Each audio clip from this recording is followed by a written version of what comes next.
Tell me your mic is on channel 2, though.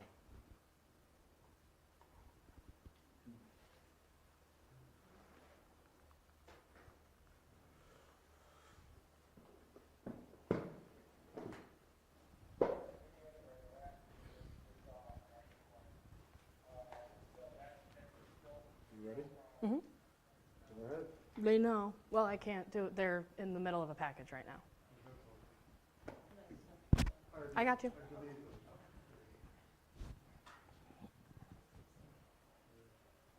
I have you. Do you have me?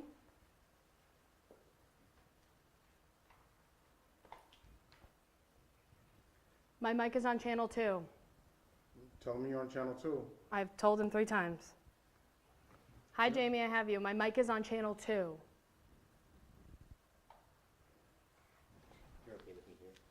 Yeah, I'm gonna get it over your shoulders. Leave it alone. Doesn't have to. Right? Charles is trying to fix it. Well, I gotta switch mics because it's gotta go to the podium. I don't think they can hear us.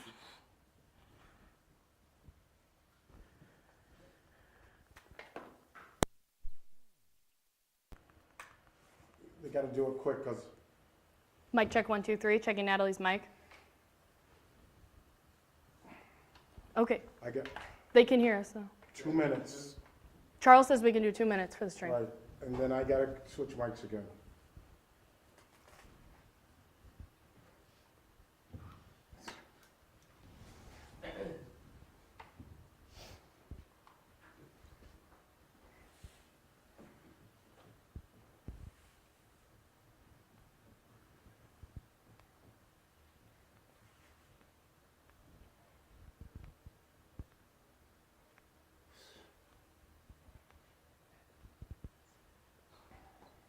Yeah, I have some pictures in the back too.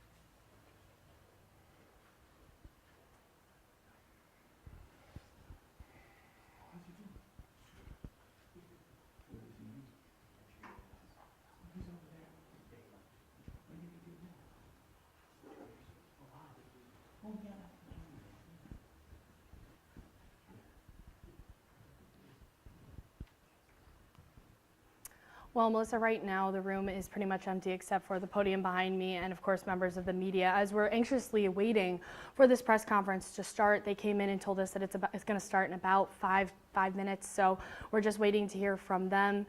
And right now we're just trying to figure out what's happening with these 2 girls. They said that they're doing this press conference in order to ask for the public's help and give them some extra information that might be able to lead to finding the 2 children. Now, one of them is 7 years old and the other is 12. So there is kind of a race looking for these children right now. One of the things that we do know is Melissa, is that they were last seen on the 800 block. Yeah, they were last seen on the 800 block of Delaware, and that's mostly businesses, other than Child Family Services, as well as the Stanley Folk School. We don't really know what kind of connection that has right now. So some of the questions we're going to be asking is, where did they go missing from? Also, like we said, we're going to head right out.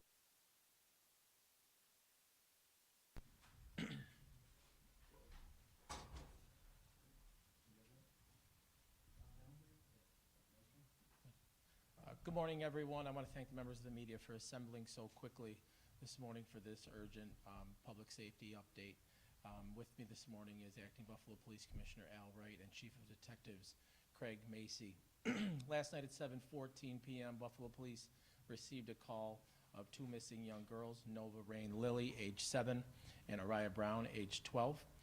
Nova Lilly is a 7-year-old white female with blonde hair, last seen wearing a white shirt, pink jacket, and blue pants. Araya Brown, age 12, is a black female, last seen wearing a black jacket, black jeans, and black Adidas. Through video surveillance, they were last seen sometime around 6:30, in the neighborhood of 6:30, in the neighborhood of Main and Utica streets.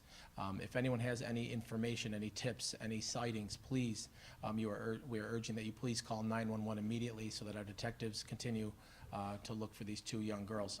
Obviously, whenever the situation like this arises, it is urgent, but obviously with the weather the last 24 hours and whether that's going to be coming into the city later this afternoon and the bitter cold temperatures, wind chill and sub-zero weather, it's even more urgent that we continue this investigation in a timely manner.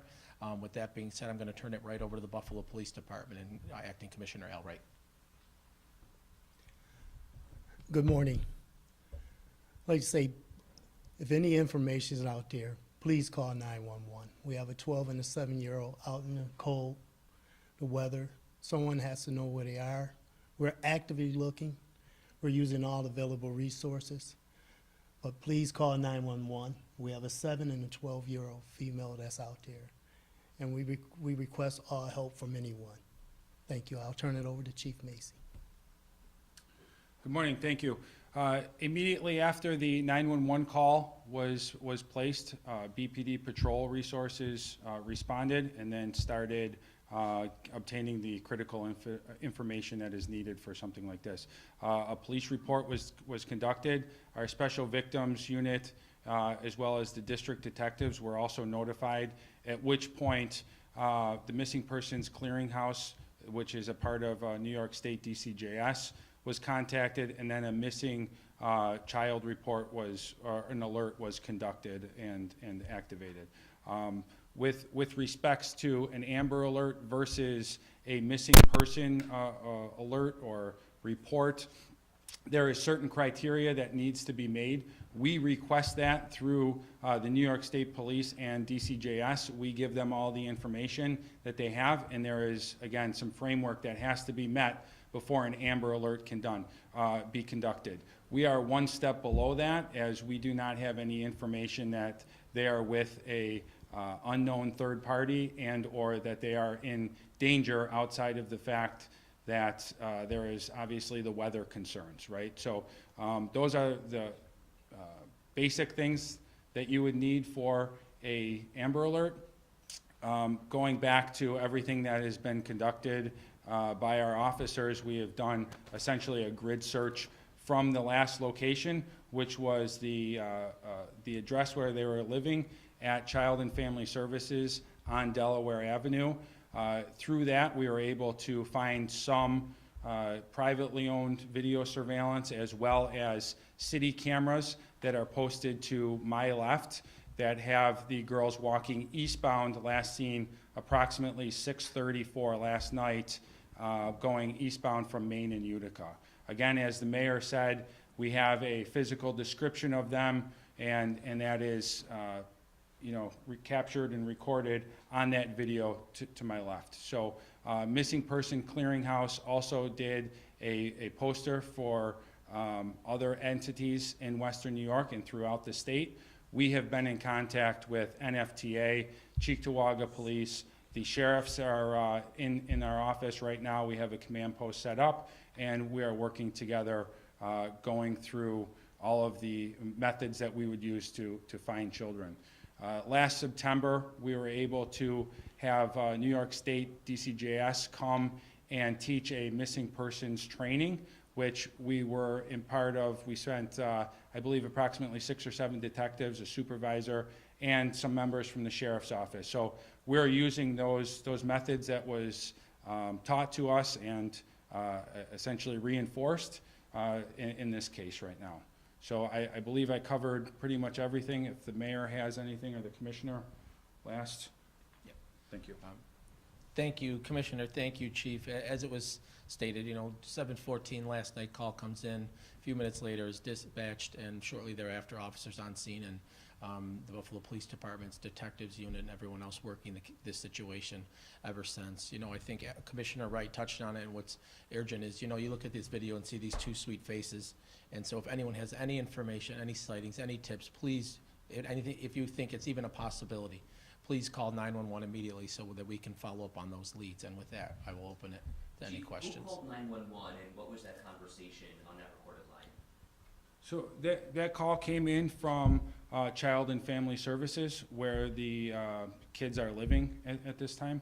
And they just put out that there was a missing person under 12, which ended up ultimately being dispatched to Was there patrol. concern? Was there some sort of urgency on their part? There's always a concern when kids this age are missing. With the actual verbiage, I'm not familiar with, but I know what the CAD said, and I've talked to the detectives. Was there any inclination that they had been planning to leave this house, or what was the conversation with those folks at home? So there is not, at this point, any information that this was pre-planned. One of the children has exhibited runaway behavior before, but that does not mean that we are any less concerned, because there are secondary and tertiary effects that can happen not only with this weather, but when there's two kids that age that are not under adult supervision. Maybe you can go into detail on that for me. As the chief right now, what is your biggest concern outside of weather? I think there's probably too many, and everybody has seen the news on a regular basis. There's a lot of threats out there in the world. Are you talking like child trafficking? Yeah, Ed, you're talking about a 7-year-old and a 12-year-old. Obviously, everyone knows the concerns that can arise of them being unsupervised roaming the streets. I have an 8-year-old and a 10-year-old, so it hits home with me, obviously, knowing that these two young children could be out there wandering the streets. One of the children very unfamiliar with the neighborhood, with the city of Buffalo, so it's of great concern, obviously, lack of familiarity with the surrounding neighborhood. But you're talking about a 7-year-old and a 12-year-old, and I think we can all draw to conclusions what obviously the concerns are. It looks like, are they wearing backpacks? Is there a backpack in there, or have you located the backpack? What's in the backpack? So we believe that there is one child with a backpack. That has not been conveyed, the items that are in there, but video surveillance shows what is consistent with a backpack. Do you know anything that's missing from where they were staying, might be in the backpack? Are there clothes? We have not been given that information. Chief, is this the picture, I'm sorry, the picture on Main Utica, is that the picture from the city surveillance camera? It is. So this is privately owned surveillance camera footage right there, which is a few minutes before the city surveillance camera. And have city surveillance cameras or any other private camera picked them up since these two pictures were taken? So with the weather, business hours, that has slowed down the actual canvassing process to be able to retrieve some video, which is also why we're conducting this press conference, right? Because while we have pretty much every detective in the city that is out canvassing, doing interviews and reaching out to people, that is not as fast as what we can do here with leveraging our partners in the media. Why wait until this morning to do the press conference? Why not yesterday?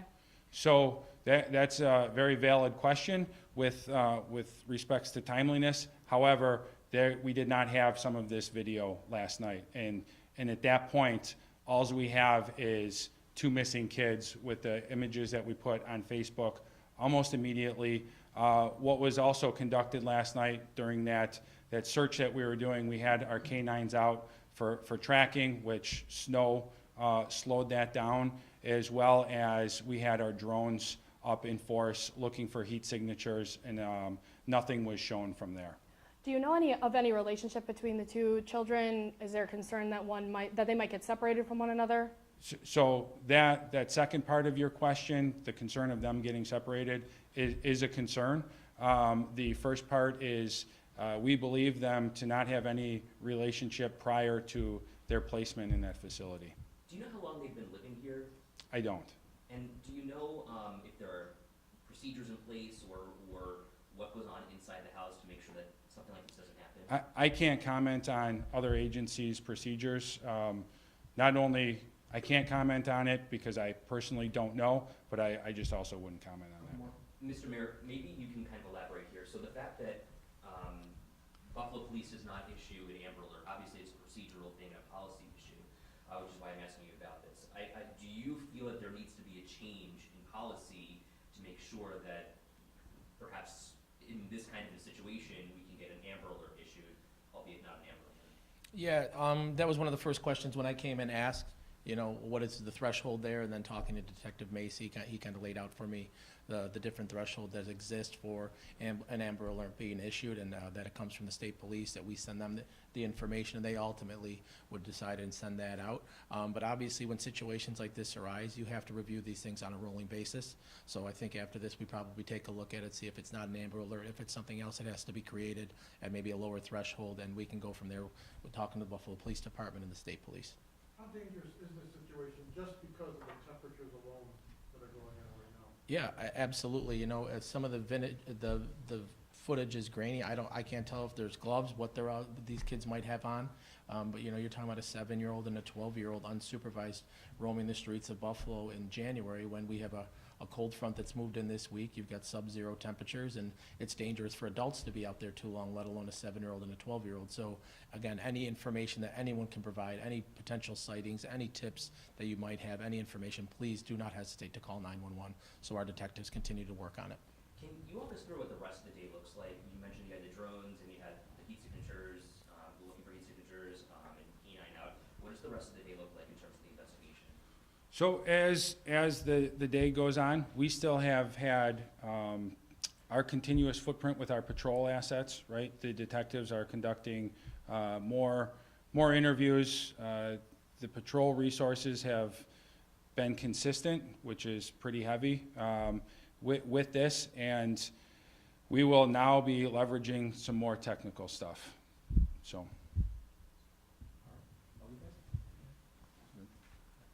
Thank you, everyone. Thank you. Thank you for your help,